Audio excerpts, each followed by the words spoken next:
ये कहानी है अल्मोड़ा नामक गांव की, जहां रमेश अपने परिवार के साथ रहता था। रमेश पूरे गांव में दूध बेचता था, जिससे उसका घर चल जाता है। फिर एक दिन पड़ोस के गांव से उसका मित्र आता है, जो रमेश की तरह दूध का काम करता था। क्या बात है राजू भैया, बड़े दिनों में मिलने आए हो। हाल चाल तो ठीक है तुम्हारे? हाँ भाई, सब अच्छा है, बस वो काम में व्यस्त रहता हूँ। अच्छा, ये तो अच्छी बात है, पर भाई मुझे तो इस काम में ज्यादा मुनाफा दिखाई नहीं देता, इसीलिए सोच रहा हूँ कि कोई और काम शुरू कर दूँ। ये क्या बोल रहे हो रमेश भाई? दूध बेचने के काम में तो इतना मुनाफा होता है कि इंसान एक भैंस का मालिक हो तो एक ही महीने में मुनाफे से दूसरी ला सकता है। ना भाई, ऐसा मेरे साथ तो नहीं होता। भैंस को चारा खिलाना, साफ सफाई, इन सब चीजों में इतने पैसे खर्च हो जाते हैं कि अपना घर चलाने के लिए कुछ बचता ही नहीं है। अच्छा एक बात बता भाई, क्या तुम दूध में पानी नहीं मिलाते? क्या दूध में पानी? नहीं भाई, ऐसा करूँगा तो ग्राहक दूध क्यों लेंगे? तुम भी बहुत भोले हो भाई, किसी को कुछ पता नहीं चलता और मुनाफा दुगना हो जाता है। और सिर्फ मैं ही नहीं, मेरे सारे दोस्त जो इस काम को करते हैं सालों से दूध में पानी मिलाते आ रहे हैं और तरक्की करते आ रहे हैं। नहीं भाई, मैं तो ईमानदारी से ही काम करूँगा। इतना कहकर रमेश वहाँ से चला जाता है। अगली सुबह रमेश का बेटा पप्पू उससे कहता है, पापा हमारा स्कूल अगले महीने ट्रिप पर जा रहा है और मुझे भी जाना है। आप तो हमें कहीं घुमाने नहीं लेकर जाते। ठीक है बेटा, चले जाना, पर पापा उसके लिए मुझे 5,000 रूपए देने होंगे ट्रिप के। क्या 5,000 रूपए? बेटा इतने पैसों में तो तू क्या, हमारा पूरा परिवार घूम कर आ सकता है। पापा आप हमेशा ऐसा करते हो, कभी हमारी कोई जरूरत पूरी ही नहीं करते। मोनू के पापा भी दूध बेचते हैं, परंतु उन्हें देखो, इतना बड़ा घर उनका, अपने बच्चे की सारी इच्छा पूरी करते हैं और एक आप हो। पप्पू इतना कहकर गुस्से में वहाँ से चला जाता है और रमेश मन में सोचता है, कैसा बाप हूँ मैं, अपने परिवार की छोटी छोटी इच्छा भी पूरी नहीं कर सकता। अगली सुबह रमेश डरता हुआ दूध में पानी मिला देता है और फिर उसको बेचने जाता है। थोड़ी दूर चलने पर रमेश अपने आप से बोलता है, अगर किसी भी ग्राहक को पता लग गया कि आज दूध में पानी है तो मेरा काम खराब हो जाएगा और कोई भी मुझसे दूध नहीं लेगा। जो भी हो देखा जाएगा। अगर किसी को पता चल गया तो बोल दूंगा कि नौकर ने मिलावट की होगी और ये कहकर माफी मांग लूंगा। ये सब कहता हुआ रमेश पूरे गांव में दूध बांट देता है। फिर घर आ जाता है, पर डर के मारे रमेश पूरा दिन कुछ नहीं खाता। तो उसको परेशान देख उसकी बीवी रुक्मणी कहती है, क्या हुआ जी, आज आप कुछ परेशान लग रहे हैं? सुबह से कुछ खाया भी नहीं, काम सही नहीं चल रहा क्या? कुछ नहीं, सब सही है, जो तुम चिंता मत करो। रमेश अपनी बीवी को सच नहीं बता पाता और शाम होते ही वो दोबारा से दूध बेचने चल देता है। इस बार रमेश दूध में पानी नहीं मिलाता। जैसे ही वो अपने एक ग्राहक लता के घर जाता है तो डर के मारे रमेश उनसे पूछता है, बहन जी एक बात पूछनी थी। क्या हुआ रमेश भैया?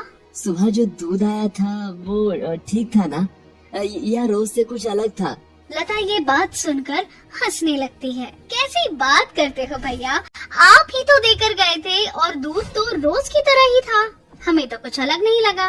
रमेश ये सुनकर खुश हो जाता है और कहता है, अच्छा, मैं तो बस ऐसे ही पूछ रहा था, पता होना चाहिए कि ग्राहक खुश भी है या नहीं। 5 साल से आप ही तो दूध देकर जाते हो, कोई कमी थोड़ी है दूध में, तो खुश क्यों नहीं होंगे?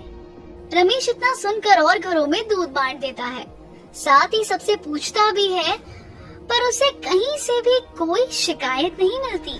फिर रमेश को लालच आ जाता है और वो अब रोज की दूध में पानी मिलाने लगा और धीरे धीरे उसका काम बहुत अच्छा चल जाता है और उसे दुगना मुनाफा होने लगा, क्योंकि वो दूध में पानी डालकर डबल कर रहा था। इसीलिए वो नए ग्राहक को भी दूध देने लगा, जिससे रमेश के घर की हालात भी सुधर जाती है। फिर रमेश पप्पू को बुलाकर कहता है, बेटा पप्पू, तुमको ट्रिप के लिए 5,000 रूपए चाहिए थे ना? हाँ पापा, पर आपने तो मना कर दिया था। फिर रमेश अपने बेटे को ट्रिप के लिए 5,000 रूपए दे देता है, जिसे लेकर पप्पू बहुत खुश हो जाता है। थैंक यू पापा, आप बहुत अच्छे हैं। रमेश अब अपने लालच में अंधा होता जा रहा था और अपने ग्राहक के विश्वास और भरोसे का नाजायज फायदा उठा रहा था। फिर कुछ दिनों बाद रमेश का दोस्त राजू उससे दोबारा मिलने आता है। और भाई रमेश, सुना है तेरा काम अब बहुत अच्छा चल रहा है। हाँ भाई राजू, सिर्फ तेरी वजह से ये सब हो पाया है। अगर उस दिन तुम मुझे तरकीब नहीं बताते तो मैं पहले की तरह ही दूध बेचता और गरीबी में जीता रहता। चल अच्छा किया भाई तूने मेरी बात सुन ली। पर एक बात का ध्यान रखना। कौन सी बात भाई? अपना लालच उतना ही रखना जितने में पकड़े ना जाओ। मिलावट अगर ज्यादा हो गई तो नुकसान भी हो सकता है। रमेश राजू की इस बात पर ध्यान नहीं देता और ऐसे ही दूध में मिलावट करता रहता है। फिर एक दिन उसका एक ग्राहक अनिल उससे कहता है, क्या बात है रमेश भाई, आपकी भैंस बीमार हो गई है क्या? नहीं तो, ऐसा तो नहीं है। आप बताओ क्या दिक्कत हुई? कुछ नहीं, आजकल दूध पर मलाई नहीं आती, पहले तो बहुत आती थी, पता नहीं अब क्या हुआ। रमेश इतना सुनकर घबरा जाता है और फिर कहता है, अनिल भाई, भाभी को बोलो कि अच्छे से दूध गर्म किया करें। कभी कभी जल्दबाजी में गर्म करते हैं ना तो मलाई नहीं आती। अच्छा ठीक है भाई।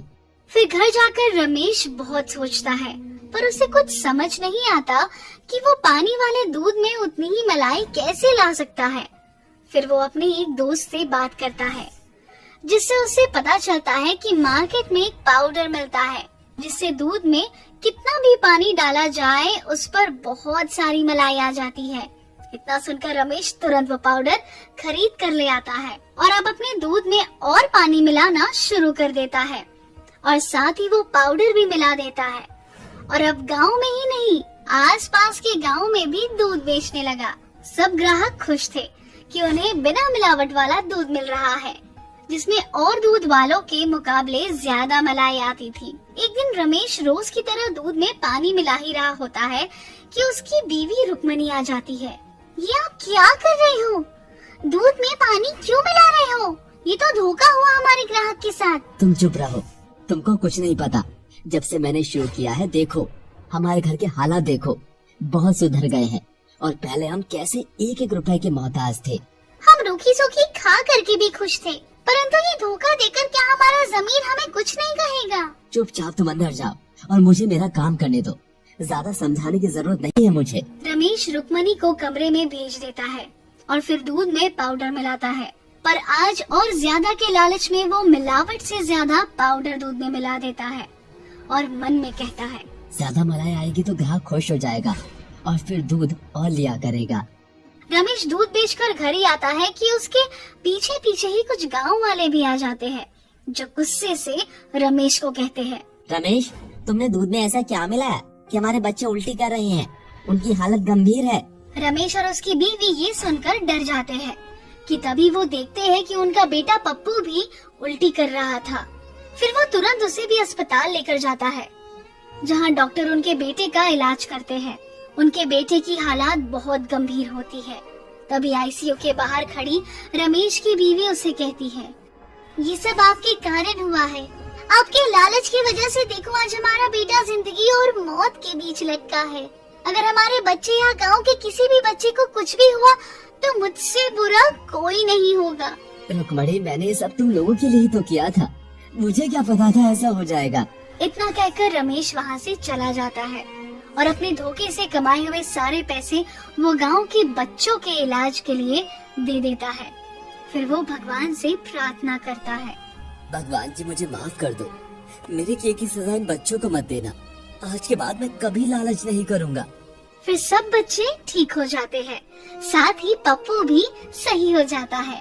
उस दिन के बाद से रमेश का लालच खत्म हो गया और वो ईमानदारी